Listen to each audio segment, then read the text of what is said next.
Well, welcome to another in our special COVID-19 series of podcasts. Today we're looking at management and leadership. It's another special roundtable, and I'm joined by four experts. My name's Steve Hemsley. I'm the publishing editor of Care Home Management magazine, and this podcast is sponsored by Care Home marketing experts, Smooth Digital, helping fill care and nursing home beds with private paying residents. Right, let's crack on. I'm going to introduce you to our four experts today. They are Nikki Walker. She's COO at QCS. We've got Fiona Hale, who's managing director at CoolCare.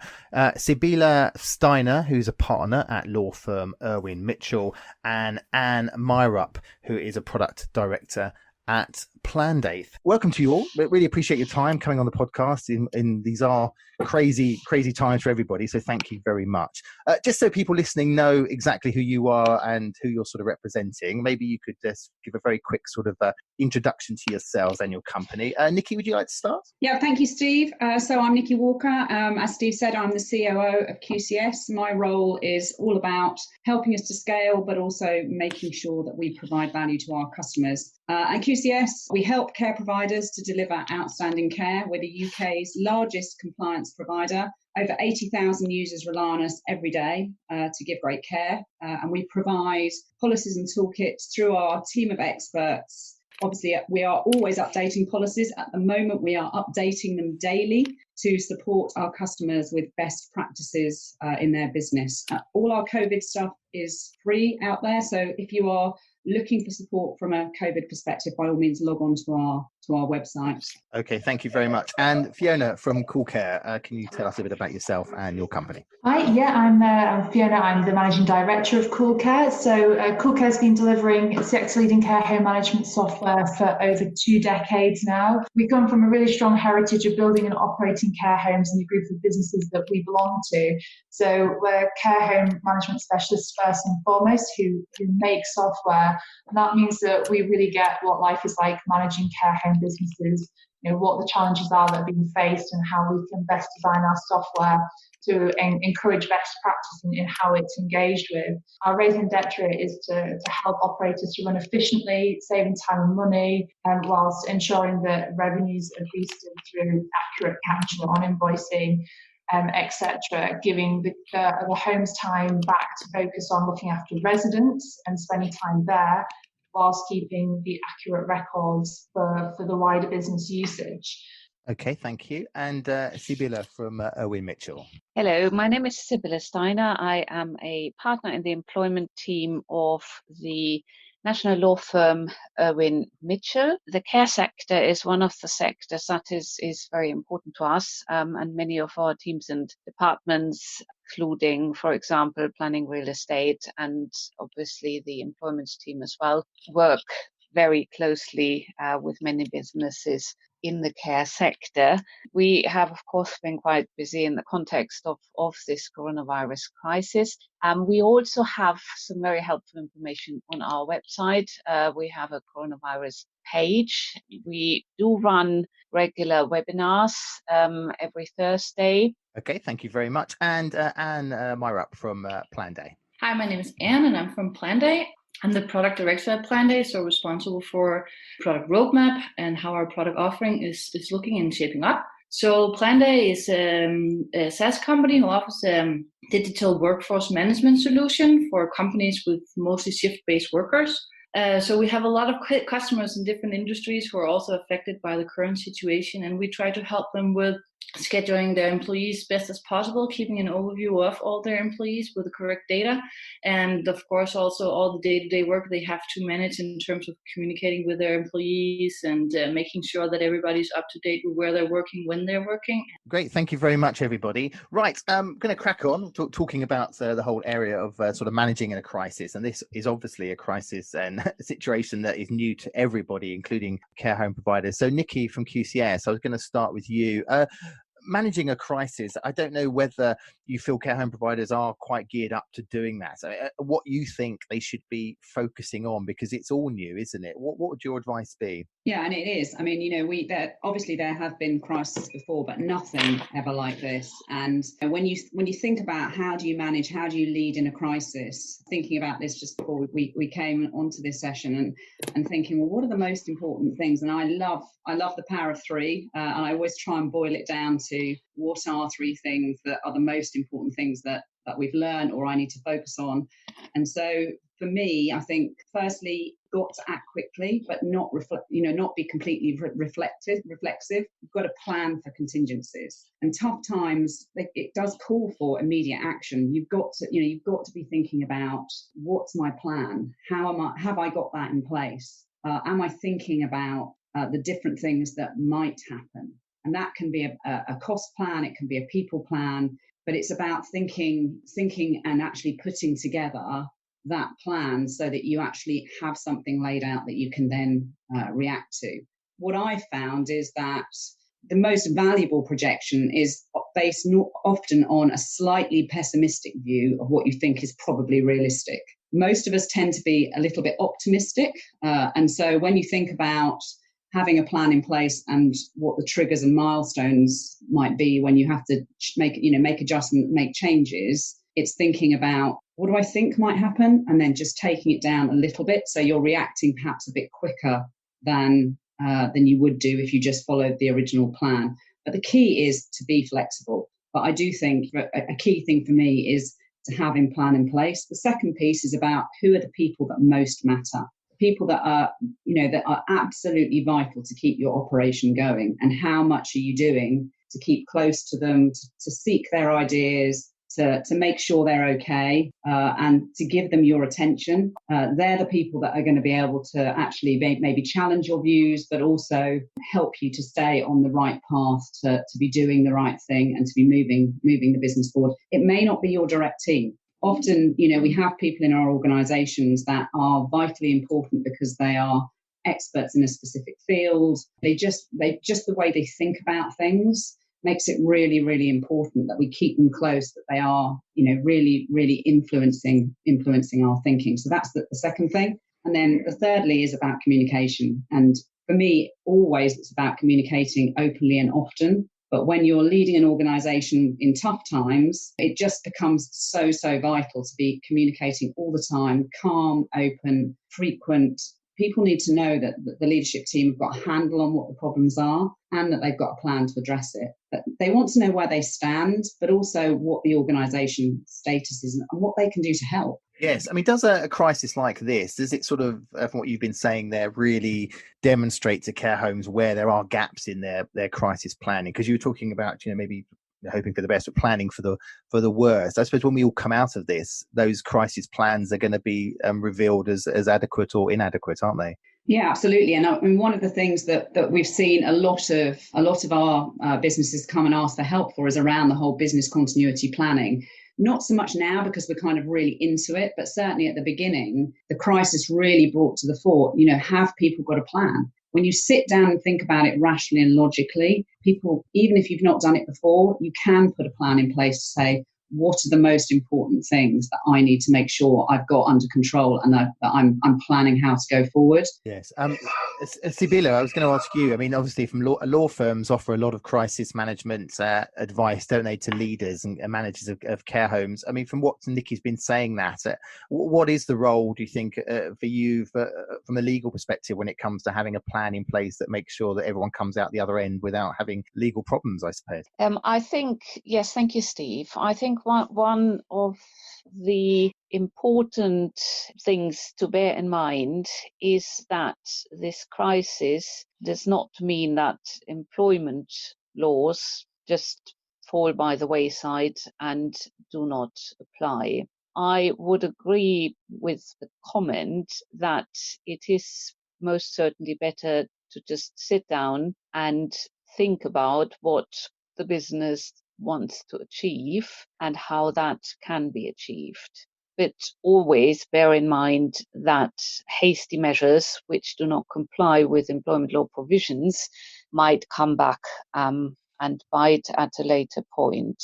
Yes, that's interesting. I mean, Fiona at CoolCare. I mean, from your perspective, what's the role of a company like CoolCare in helping sort of care homes to manage in a crisis and be prepared to manage a crisis? Yeah, I think it comes down to that point that Nikki was talking about around the flexibility. And I think what we've seen in terms of the preparation for crisis such as this is, people focus, and certainly in business continuity plans, around kind of single segments of, well, what about the who? If, we lose this person, this member of staff, what's our contingency for that? Or what if we can't get into this specific location? I think what we've seen with the COVID-19 crisis is that actually it crosses over the who, when, how, and the where.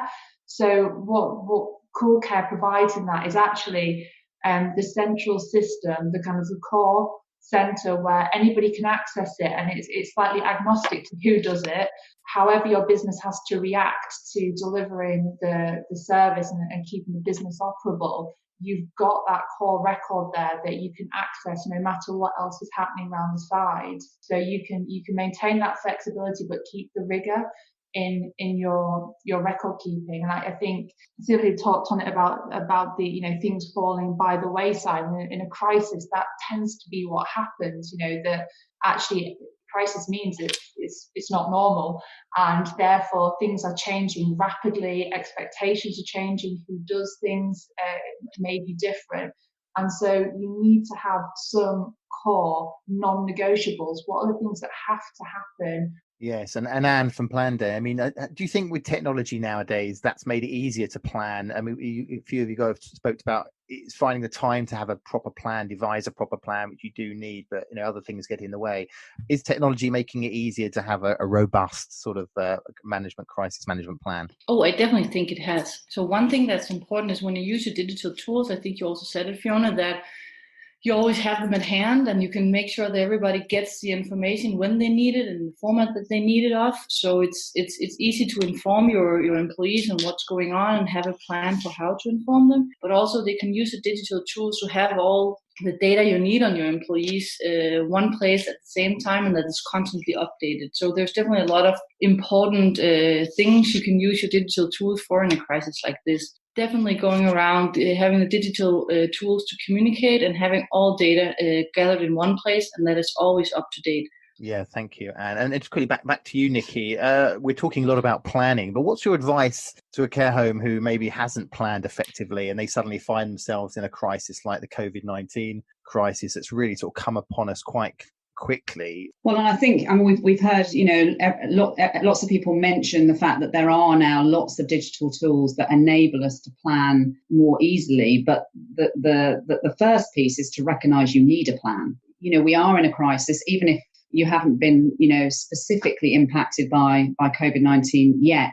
Obviously the risk is high, and so just pausing and thinking, okay, we haven't got the proper plan in place. We aren't looking at the different options. We haven't looked at what might happen if, and just really pausing and thinking, okay, while times are still calm, I'm going to get a few different scenarios in place if different things happened to us. My recommendation would definitely be just take some time and be brave almost, and just sit down and think about rationally, what do I need to plan? What are the different parts of my business that might need things to be adjusted if we didn't have all the people that we normally have, if we suddenly did have a virus outbreak in the home? Yeah, excellent advice. Yeah, being brave, I think, is important, isn't it? And accepting that the bad things might happen. You can't just avoid them. Thank you very much. Sybille, I just wanted to go on to your question about how, when we are talking about planning and the current crisis, working with employees. I mean, you touched on a very important point about employment law doesn't go away in a crisis, but everybody's working differently. Employees are working differently. Care homes are under particular pressure with staffing. What would you say to care home providers in terms of how they should work with their employees in this sort of current situation? I think one of and that was mentioned earlier as well, one of the main things to do is to communicate. If, for example, there are employees who have young children who are now all at home because the schools have closed, there are very likely to be concerns about how to juggle work and how to look after the children. So it is important to start a dialogue and to communicate, to work out what arrangements work best for both parties. So is it possible that there's any flexibility? Is it possible for employees potentially to work early in the morning or in the evenings or over the weekends? Talk to each other to see what can be put together and how things can be worked out. I think also, of course, there are concerns about staff becoming ill and what happens with regard to those. We've got issues of self-isolation or shielding. That's important, obviously, to know what the difference is. If someone has been informed by the NHS that they need to shield, for example, and stay at home for 12 weeks, if that employee can work from home, clearly they will need to be continued to be paid. But if they can't work from home, then there should be a possibility for that employee to be put on the government's coronavirus job retention scheme and to be furloughed. I was going to come to you, Anne, next and talk about what Sybille was saying there about people in different places, isolating, shielding, being whatever. It goes back to that point again, doesn't it, about maybe care homes can use technology to still communicate, still get over what they, as leaders, what they need to tell people. Yes, for sure. They can use the digital tools to communicate with their employees. There's a lot of different options today when you use digital tools for communication. It's not only sending an email. It can also be like video conversations or like rich messaging chats or anything like that. So there's a lot of options to have like almost person-in-person contact with your employees without actually being right next to them. So I think that's some of the tools that the care homes or other companies should use in these situations to make sure you have that personal contact with your employees without actually sitting right next to them. Yes, and Fiona, on that as well, I suppose these digital tools or however you work, it is changing day by day, isn't it? So you might have to communicate differently with people in different days on different ways. It's very sort of complex. Yeah, it is, and you have to think really carefully as well about the channel that you use for communication. It's very easy for us staff that are office-based to think, well, everything needs to happen via email. But you've got to think, well, actually, is everyone I'm communicating with, do they have email? And do they have work email? Will they have access to it when they're at home? Therefore, you've got to be thinking a lot more out of the channel and matching that to the purpose. Because, for example, in a lot of care homes, the staff that work in the home don't have work emails. It's not appropriate. So how do you easily and quickly communicate with them when they're not coming to the home as often? You're trying to reduce access into the home, and actually channels like SMS would be more beneficial for them. It's very much about matching what you're doing to your audience and your purpose, and making sure in the dissemination of communication that you're thinking very, very carefully about who needs to know what at what time, and not leaving any gaps in there that can be filled with assumptions that you might not want people to make. I mean, Nikki, from QCS's view, I mean, we talk about compliance and how you treat employees, employment law, the current situation. Has it changed?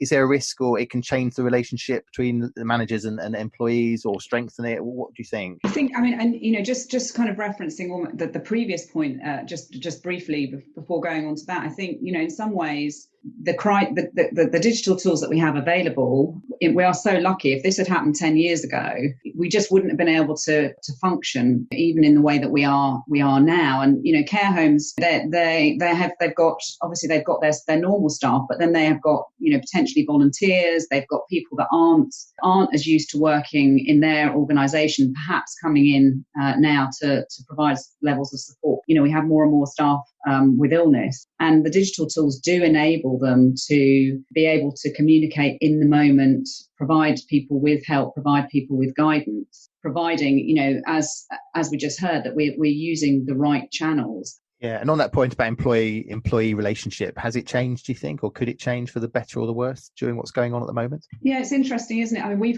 are working so hard to keep our, the morale and the well-being of our team in place. We were lucky. We moved to flexible working last year, so people in our organisation were already used to working from home. And so as an organisation, we're having to work harder to make sure that we communicate with people, but also everybody is having to work harder to communicate with each other.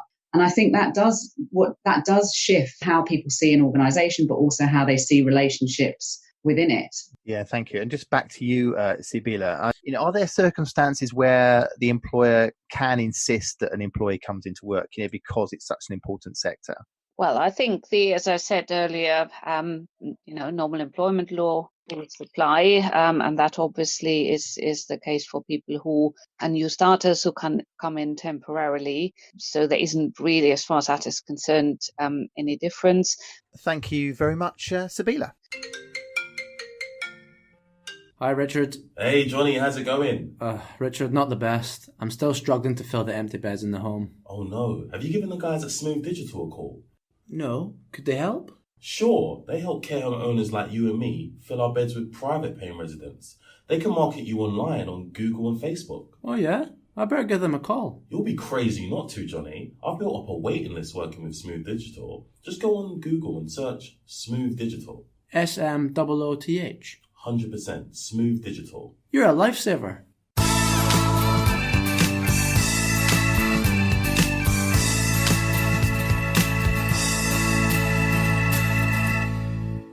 Well, welcome back to the Care Home Management Magazine Management and Leadership COVID-19 special podcast roundtable. I'm Steve Hemsley, the publishing editor.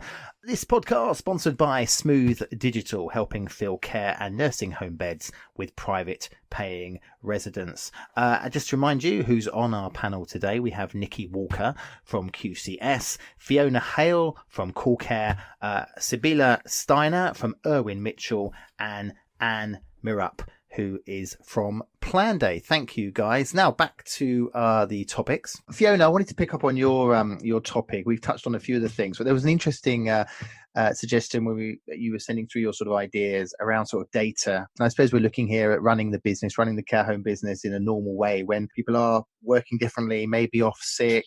Those two things there. I mean, the need to remain flexible when you're running a business, and also that access to data, which is vital to run the care home effectively. What are you thinking here about how big an issue this is, and what advice would you give? Yeah, I think when you're in a crisis situation, you have to be very flexible. You have to work speedily to deal with the immediate issue up front, which here is, it's maintain the well-being of staff and residents. That's the first and most important thing. But behind all of this, there has to be the maintenance of some semblance of business as usual, because you are still providing a service, you're still paying to provide that service, and you've still got to run your business compliantly. Now, in a crisis, it's easy for all of that to get thrown up in the air. Well, people only have a certain capacity, and you're likely to be working with less team members than you would under normal circumstances. So things are going to drop. Things have to drop. You've only got so many hours in the day. It's about going, well, these are the things that have to happen. This is the data that we need to record. You need to not leave that gap there where people can make assumptions and, we're not in the office, so that's obviously not going to happen. The real risk there is you miss fundamental capture of data. That means that from a business perspective, you open yourself up to risk. I'm thinking particularly here around invoicing.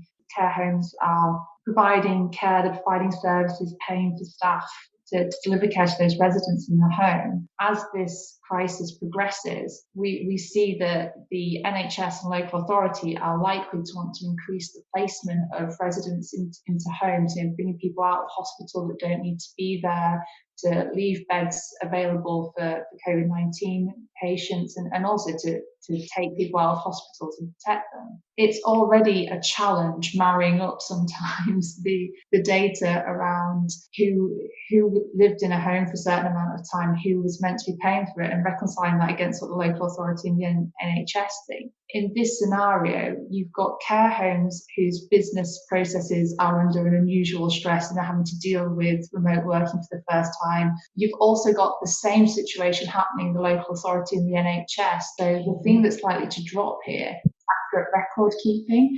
So it's hugely important that data is at least captured and can be safely accessed by potentially different teams to who you'd normally have running your invoicing system if for whatever reason they're not available.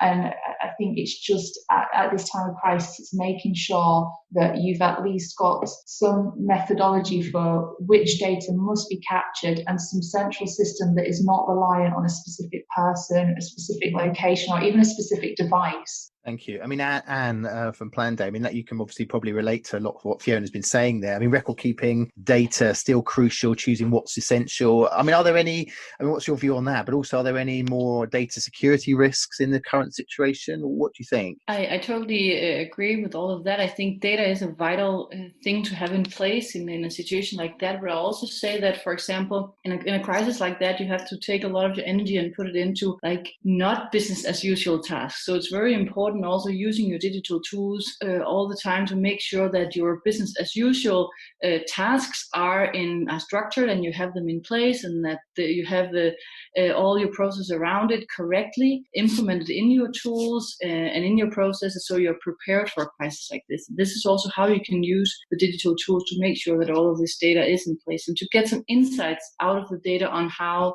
can I actually optimize my business in a situation like this, or do I have all the data that I need on my employees in terms of both personal data but also availability, sickness, that kind of stuff, so that I'm prepared for situations like this where I need the full overview and the full clarity of all my employees and how my business is running. So it's both about being prepared for these kind of situations where you need to kind of step outside your known routines and do something different, and you need to make sure that your business is running as usually behind. And this is very important to have all the information in place and all the data you need for this. And then, of course, you need to make sure that you have all regulations covered around data, like you're following GDPR, all that kind of stuff. So that when you suddenly have to deal with potential more personal data in these kind of situations, that you have all these regulations in place and they're implemented in your tools and that they're working and you have process around it. So there's a lot to think about, and there's many ways you can actually prepare for times like these, even though you don't know when they're coming. Yeah, I mean, Nikki at QCS, I mean, the risks there, I mean, Fiona was talking about, in the end of the day, care homes are still running a business. People are paying or will pay, around compliance issues here. And obviously the freeing of hospital beds, the extra pressure on care homes, tying in with everything else we talked about, staff sickness, etc. What's your thoughts on where care homes should be prioritising their data and how they're working? Well, I was just thinking as Fiona and Anne were talking, the lovely examples illustrate the importance of getting that plan in place. So many people say, I haven't got time to plan. You almost haven't got time not to plan. And, those examples are examples of just pausing and saying, what are the pieces that I do need to have in place? And to your question specifically about data, I think everything we've heard is exactly right. You've got to make sure that even though you're managing sort of the vital urgent things in the moment, you also have some mechanism of being able to manage the other things that will have to be either sorted out kind of properly later, but that you have some mechanism of doing that. And there are lots of tools to enable that to happen. There are simple alternatives, even if they're not system-based, that people could do to actually just make sure that you have contingencies in place. You can still do things even if you haven't planned before. You can sit down,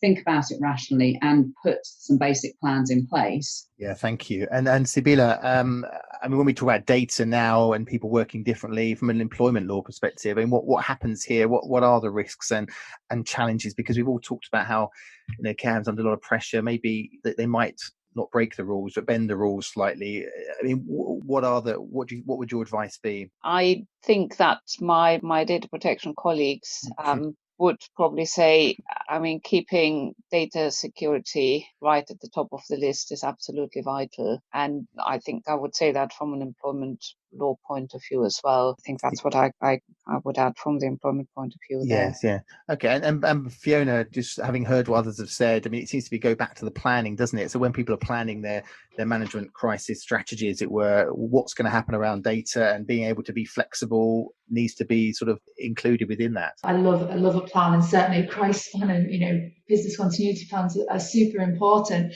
I think thinking about the situation that a lot of care homes and operators that are listening to this now might find themselves in is go, well, that's all well and good, but I don't have a plan. I'm now in this situation. To Nikki's point, you don't have time not to plan.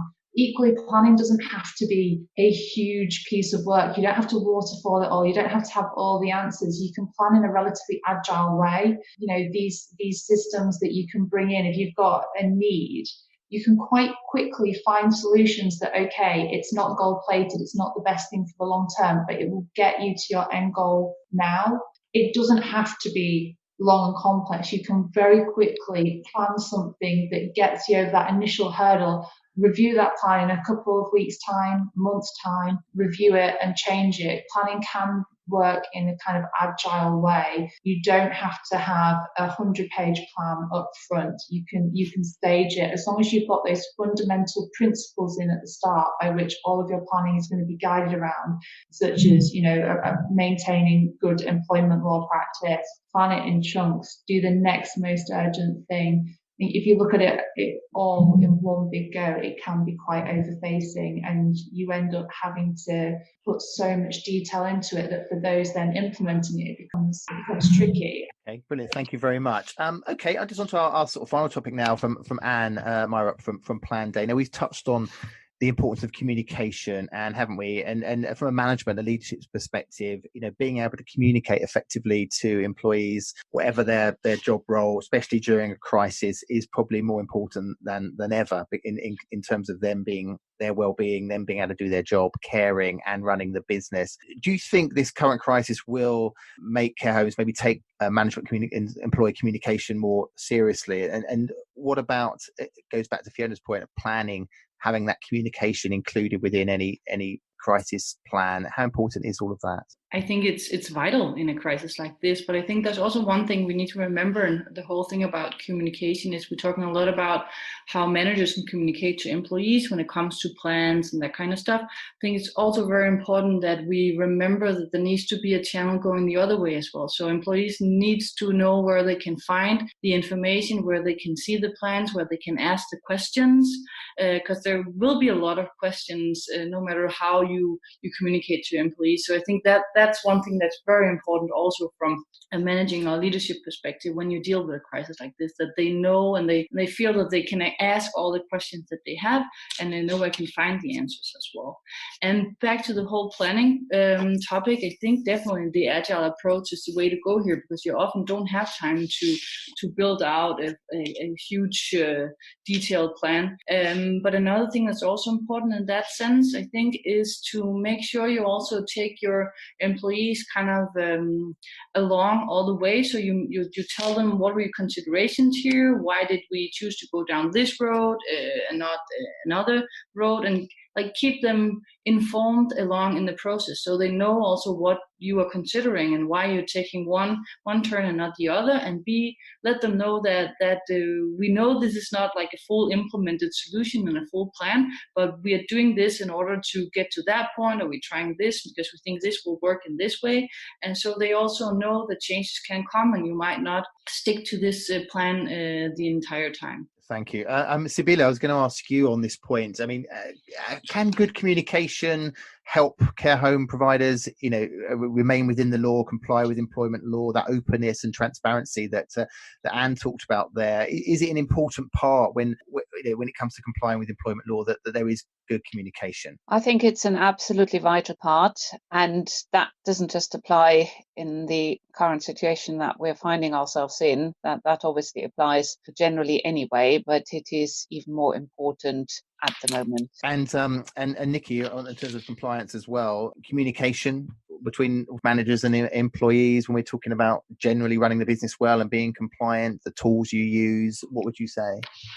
Yeah, I completely agree. And a lot of what Anne was talking about really resonated with me. I think for care home managers, taking the time to really listen to people as well as talk to them is so important. But also taking or being brave enough to actually confront the issues that people want to talk about or are looking for answers to.